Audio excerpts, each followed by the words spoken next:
Hello friends, welcome back to Jaseema Jeneesh vlog. ഇന്ന് ഞാനൊരു കേക്കിൻ്റെ റെസിപ്പി ആയിട്ടാണ് വന്നിട്ടുള്ളത്. നല്ല അടാറ് ടേസ്റ്റുള്ളൊരു കേക്കാണ്.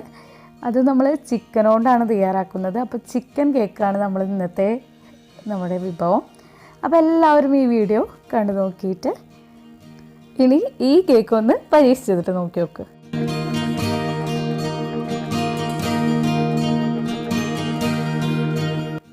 അപ്പോൾ നമുക്ക് എങ്ങനെയാണ് കേക്ക് ഉണ്ടാക്കാമെന്ന് നോക്കി നോക്കാം. അതിനായിട്ട് ഞാനിവിടെ 1 ടീസ്പൂണ് ഈസ്റ്റിൽക്ക്, 2 ടീസ്പൂണ് പഞ്ചസാരയും 1/4 കപ്പ് അളവിൽ പാലും കൂടിയിട്ട് ആഡ് ചെയ്ത് കൊടുക്കുന്നുണ്ട്.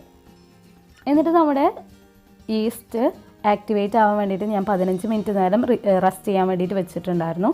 ഇനി ഞാൻ അതിലേക്ക് 1 കപ്പ് മൈദ ആഡ് ചെയ്ത് കൊടുക്കുന്നുണ്ട്. പിന്നെ അതിലേക്ക് ഒരു നുള്ള ഉപ്പും കൂടിയിട്ട് ആഡ് ചെയ്ത് കൊടുക്കുന്നുണ്ട്. അതിൽ ഞാൻ ഈ മൈദ ആഡ് ചെയ്യുന്നത് കുറച്ചേശായിട്ട് ബാച്ചായിട്ടാണ്. അതിലാദ്യം 1 കപ്പ് ആഡ് ചെയ്ത് കൊടുത്തു. എന്നിട്ട് പിന്നെ അതിലേക്ക് 1 ടേബിൾ സ്പൂണോളം നെയ്യും പിന്നെ 1 മുട്ട കൂടി പൊട്ടിച്ചു കൊടുത്തതിന് ശേഷം അത് നന്നായി മിക്സ് ചെയ്തിട്ട് കൊടുക്കുന്നുണ്ട്. 2.5 കപ്പ് മൈദയാണ് ഞാനിവിടെ ടോട്ടൽ യൂസ് ചെയ്യുന്നത്. അത് ഞാൻ കുറച്ചേശായിട്ടാണ് ആഡ് ചെയ്തിട്ട് കൊടുക്കുന്നത്. നന്നായിട്ട് മിക്സ് ചെയ്തിട്ട് നമ്മളെല്ലാ ഭാഗത്തേക്കും എത്തിച്ചു കൊടുക്കുകയാണ് ചെയ്യുന്നത്. നന്നായി മിക്സ് ചെയ്തിട്ട് യോജിപ്പിക്കാൻ വേണ്ടിയിട്ടാണ് ഞാനിവിടെ കുറച്ചേശായിട്ട് നമ്മുടെ മൈദപ്പൊടി ആഡ് ചെയ്തിട്ട് കൊടുക്കുന്നത്.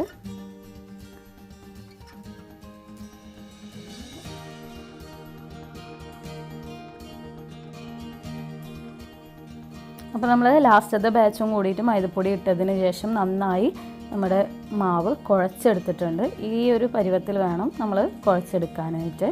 ഇനി നമുക്ക് ഇതൊന്ന് റെസ്റ്റ് ചെയ്യാൻ വേണ്ടിയിട്ട് വെക്കാം. ഞാനിവിടെ ഒരു 2 മണിക്കൂറോളം നേരം റെസ്റ്റ് ചെയ്യാൻ വേണ്ടിയിട്ട് വെച്ചിട്ടുണ്ടായിരുന്നു.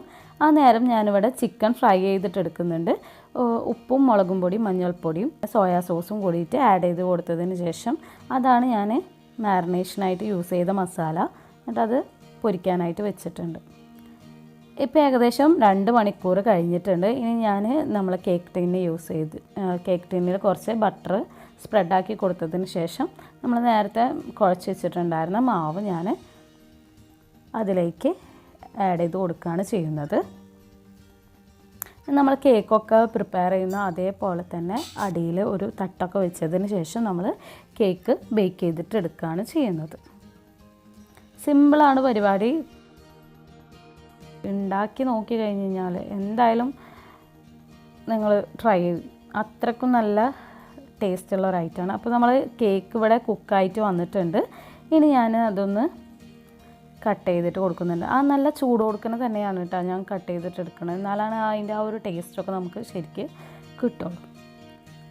കേക്കിൻ്റെ ഡെക്കറേഷനൊക്കെ നിങ്ങൾക്ക് ഇഷ്ടമുള്ള പോലെ ചെയ്യാം. ഞാനിവിടെ മയോണൈസും വെച്ചിട്ടാണ് നമ്മളെ കേക്ക് ഡെക്കറേഷൻ ചെയ്തിട്ടുള്ളത്. പിന്നെ ക്യാരറ്റ്, കുക്കുംബർ, അതുപോലെ നമ്മൾ ഫ്രൈ ചെയ്തിട്ടുണ്ടായിരുന്ന ആ ഒരു ചിക്കനും ഒക്കെ ആഡ് ചെയ്ത് കൊടുത്തതിന് ശേഷം അങ്ങനെയാണ് ഞാനിവിടെ നമ്മുടെ കേക്ക് ഡെക്കറേറ്റ് ചെയ്തിട്ട് വെച്ചത്. അപ്പോൾ എല്ലാവരും ഇതൊന്ന് ട്രൈ ചെയ്തിട്ട് നോക്കി അഭിപ്രായം പറയും. എപ്പോഴും മധുരമുള്ള കേക്കല്ല നമ്മൾ കഴിക്കാറ്. അപ്പോൾ അതിൽ നിന്നും ഒരു വ്യത്യസ്തമായിട്ട് ഞാനിവിടെ വിപ്പിംഗ് ക്രീമിന് പകരം നമ്മുടെ മയോണൈസാണ് യൂസ് ചെയ്തത്. പിന്നെ നമ്മൾ ഷവർമയ്ക്ക് ചെയ്യുന്ന അതേ ഫില്ലിങ്സുകൾ യൂസ് ചെയ്തിട്ടാണ് ഞാൻ ഉള്ളിലും ആയാലും പുറമേ ആയാലും ഞാൻ ഡെക്കറേറ്റ് ചെയ്തിട്ട് വെച്ചത്. അപ്പോൾ എല്ലാവരും ഇതൊന്ന് ട്രൈ ചെയ്ത് നോക്കി ഫീഡ്ബാക്ക് അറിയിക്കണം. അപ്പോൾ ഇതുവരെ സബ്സ്ക്രൈബ് ചെയ്യാത്തവരുണ്ടെന്നുണ്ടെങ്കിൽ ഒന്ന് സബ്സ്ക്രൈബ് ചെയ്ത് സപ്പോർട്ട് ചെയ്യുക. ഇൻഷാ അല്ലാഹ് വേറൊരു റെസിപ്പി ആയിട്ട് വീണ്ടും കാണാം. അതുവരേക്കും take care, good bye and thank you for watching.